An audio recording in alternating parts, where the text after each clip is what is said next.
अस्सलाम वालेकुम। अमेरिका से आज बुध के रोज़ आपके साथ राब्ते में। आज मुझे बहुत खुशी हुई।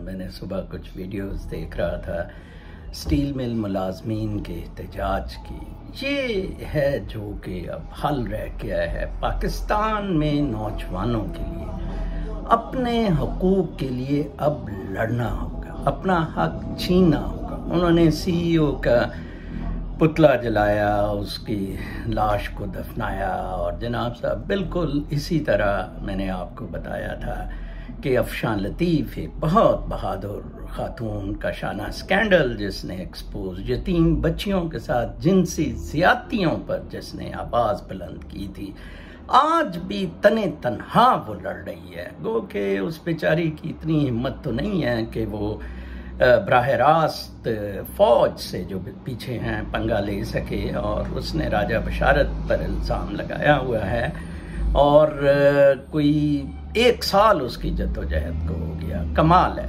आज का एहतजाज स्टील मिल मुलाजमीन का बहुत खूबसूरत, बहुत अच्छा था, बहुत ज़बरदस्त था।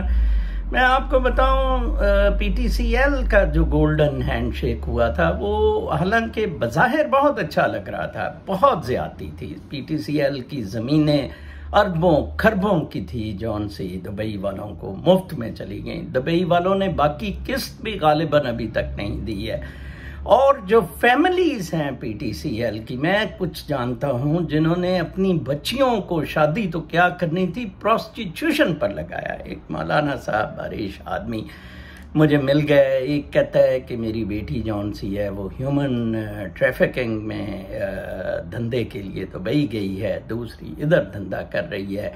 तो अब मेरा तो खुदकशी को दिल करता है। आज के एहतजाज में मैं कुछ लोग देख रहा था, छोटे बच्चे भी देख रहा था। आप इन बच्चों की खातिर ही कुछ करें। मैं अक्सर कहता होता हूँ, मैंने इधर एक केस किया हुआ है, कुछ पाकिस्तानी लड़कों ने घर को जान के आग लगाई थी, 3 बिल्लियाँ मार दी थी। तो मैंने जो शिकायत की तो जो इन्वेस्टिगेटिव अथॉरिटीज़ हैं उन्होंने कहा जी अपना बहुत ख्याल रखें, बहुत ये बड़ा माफिया है और आपकी सिक्योरिटी बहुत हमें अजीज़ है। और मैं कहा जी वो अल्लाह मालिक है, कोई मैं जंग कर रहा हूं अपने नवासे के लिए, उसकी उम्र अभी सिर्फ 2 साल है। वो जब बड़ा होगा हम उसको क्या देंगे। अब आप देखें उन्होंने गोल्डन हैंडशेक किया है, उसकी इन्वेस्टमेंट पता नहीं कैसे ज़ाया हुई, क्या हुआ, कोई प्रॉपर्टी फंस गई। इसी तरह कुछ वो थी नहीं, इतना कोई वो थोड़ी अच्छा था, बजाय इसके कि वो जिस तरह तनख्वाह PTCL में ले रहे थे। और इत्तलात को कहा जाता है कि इन्हीं मुलाजमीन को रखा जाए। दुबई ने बहुत कोई कंप्यूटर वाले वो कोई हाई फाई बंदे नहीं लाने थे, बहुत ज़्यादा ज़्यादती। वही जॉन मेनियट केन्स का मुझे याद आता है कि जब 40 में रिसेशन हुआ, 30वीं और 40वीं 1930 और 40 की दहाई में, तो उसने कहा कि हुकूमत को चाहिए वो नौकरियां दें चाहे जॉब नहीं भी हैं, रिसेशन का इसके सिवा कोई हल नहीं। तो यही इस वक्त पाकिस्तान के हालात हैं। पावर्टी लाइन जो है वो 70% लोग पावर्टी लाइन के नीचे रह रहे हैं, खुदकशियां कर रहे हैं, बच्चियों को धंधे पे लगाया हुआ है, बेटियों को जिंदा दरगोर कर रहे हैं। बहुत बुरे हालात हैं। और उम्रा और हुकूमती इदारों का ये हाल है कि मैं सुन रहा था कि असद उमर कह रहा था 92 चैनल वालों को कि अच्छा कोई ऐसा डिसीजन आया है जहां मशीरों को गैर आईनी कहा गया है। देखें, जो इकोनॉमिक के लोगों के मुस्तकबिल के 22 करोड़ के फैसले करने होते हैं वो सिर्फ इलेक्टेड लोग कर सकते हैं। तो लिहाजा ये तीनों मशीर हफीज शेख, इशरत हुसैन और रज़ाक दाऊद इलेक्टेड नहीं थे। वैसे तो पीछे से डंडा आया हुआ था जो कि बिल्कुल ही इलेक्टेड तो क्या, जो नो लॉ है, martial law is no law, GHQ का होगा या जो कुछ भी राब्ता है, तो उन्होंने वो उसे कलअदम करार दिया। उनके सारे फैसले कलअदम है। एक बंदा कमाल है।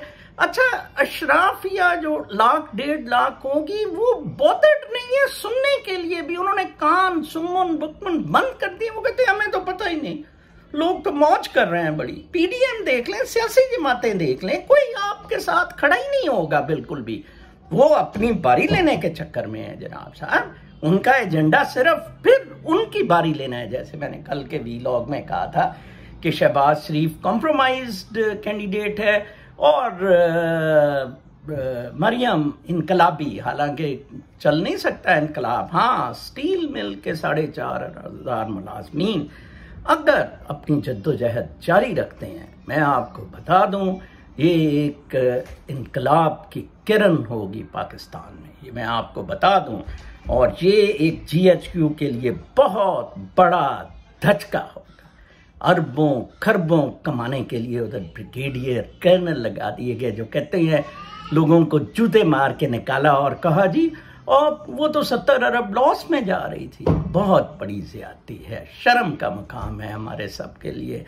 तो मुझे इस चीज़ से बहुत ही खुशी हुई है कि उन्होंने एहतजाज, आप ज़रूर एहतजाज जारी रखें, अदालतों में जाएं, जैसा कि मैंने कहा था, कोई तोड़ फोड़ ना करें, बिल्कुल अफशान लतीफ़ की तरह इनकी लाशें जलाएं, पुतले जलाएं, इनके तहरीक चलाएं, आवाज़ बुलंद करें, ठीक है जी। और ये आपको ज़रूर आपका हक देंगे और आपको आपका हक ज़रूर मिलेगा, अदरवाइज आपके बच्चे यतीम हो जाएंगे। अल्लाह माफ़ करे, अल्लाह माफ़ करे। वो वही मौलाना साहब जो कहते हैं कि प्रोस्टिट्यूशन पर वो बच्चियां लग गई हैं। ये जुल्म मुशर्रफ अब बर्दाश्त कर रहे हैं ना, मुशर्रफ को अब जो कुदरत ने दुबई में सजा दी है वो इन्हीं चीज़ों की सजा दी है। अपना बहुत ख्याल रखें, मैं बहुत खुश हुआ हूँ, ये जद्दोजहद जारी रखें। मुझे 100% उम्मीद है कि अगर आप यूनाइटेड होकर ये जद्दोजहद जारी रखेंगे, आपको निकाला तो क्या, ये मिल को भी दोबारा चलाया जाएगा और आपको आपके पूरे हकूक दिए जाएंगे। अपना बहुत ख्याल रखें, अल्लाह ने के मान।